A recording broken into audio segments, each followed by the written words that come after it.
Hello, today we're going to learn VEX coding, which is based on the C programming language. So let's jump into it. So to use VEX, you need the VEX compiler, and this is the command vcc, and you can type /h for help. And here you get information about how to use this command. And the language itself can also be explained if you type vccx, and the context. In this case, we're going to do SOP codes, or we are going to write VEX for use in the SOP context. So here I will write SOP, and then we will get a description of everything that is available when you write VEX for SOP. And you can see, for example, we have global variables like p for position, v for velocity, acceleration, age, life, and all the things that we are going to look at later when we continue on our Houdini lessons.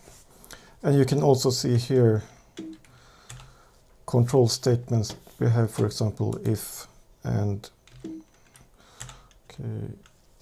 for each, while, and do. And then we have a list of all functions, which are several hundreds. Okay, so let's do a little program here. So I'm going to use the nano text editor. So nano and hello.vfl. And VFL stands for VEX file. So it's important that you use this suffix. Okay, and now as we are writing for the SOP context, we first of all need to type SOP and then the name of our little VEX code. So I call this hello. And this take no arguments. So these parentheses are the list of arguments to this code. And next we have the code block that is inside curly braces like this. And the code itself is then put in here. So let's do something simple. For example, printf that will print a formatted string and then the argument list. And then double quotations for a string. And here we can say hello world. And for new line we are going to use \n. And then we end this statement with a colon. Okay, so to reiterate, SOP is the return type of our program, and this program is for the SOP context, so this should be SOP. And the code is called hello, and it will print hello world. So let's try this. So I will save this and exit. So if we now use the VEX compiler, vcc hello vfl, and let's see what we get. So now it did create something called hello VEX. And this is why you should not call your code hello VEX, because then it will be overwritten with this hello VEX. And the .vex file is actually not VEX code. So let's look at that. Hello VEX.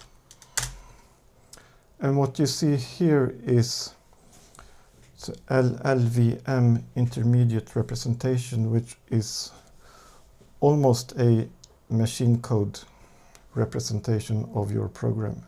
So this is very close to what the CPU understands. And you definitely do not need to understand what this means. So you can totally ignore this .vex file. So instead we are going to create something else. So vcc and hello vfl, and we are going to create a library. So /l and hello.otl. So that is an operator type library. Okay, so now we have our library. So let's bring this into Houdini. So if you go to the menu and under File, Import, and Houdini Digital Asset, and I have this stored in volumes, data, tmp, and hello.otl. And now it will create a SOP hello. So let's press install and create. And now we have a new node that we just created in VEX. And this requires one input. So let's put a box here. Tab and box. Okay, so now we have a box that is going to the hello world node.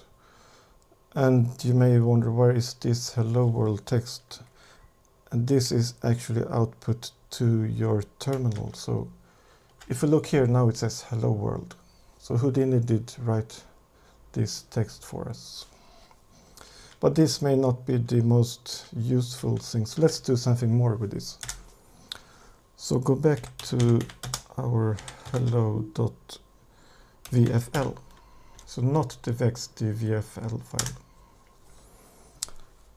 And instead of hello world, let's do type p times equals 2.0 and end each statement with a semicolon. And this means take the position and multiply it with 2.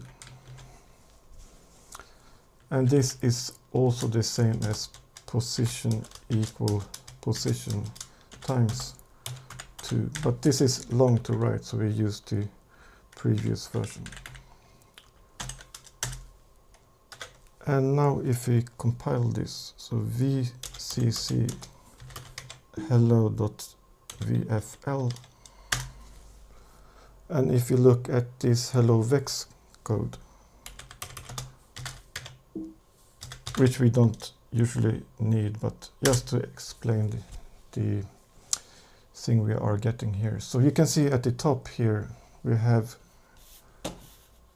at p equal external global 3 double. And this 3 double is a vector with 3 elements of the size double.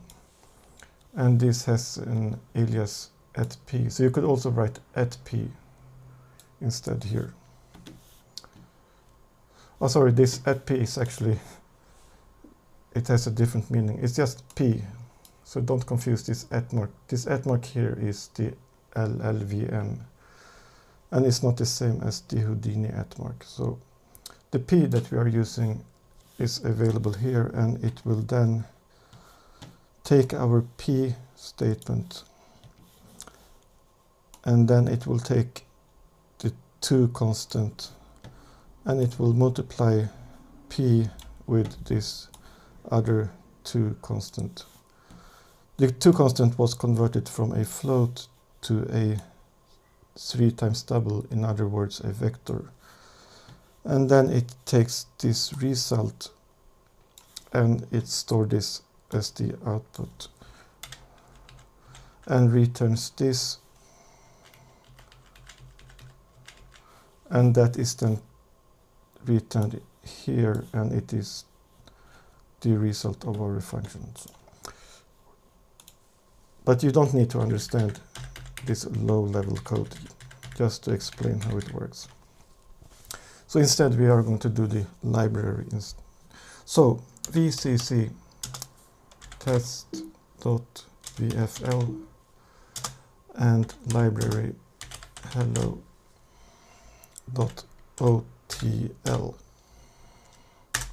Oh, sorry, that was hello.vfl.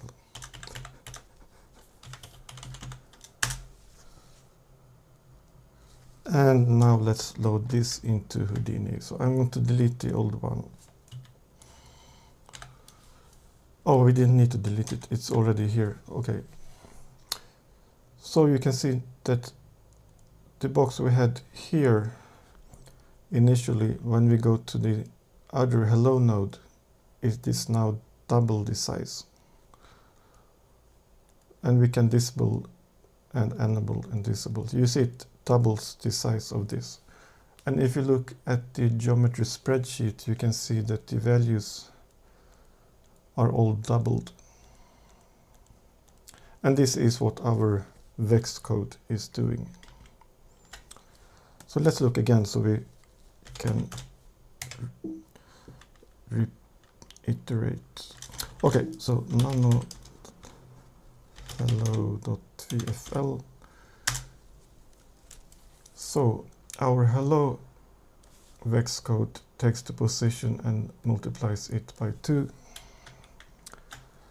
And you can see the position attribute is multiplied by 2.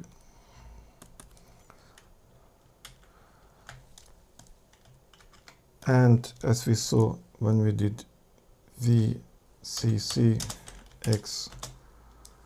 SOP,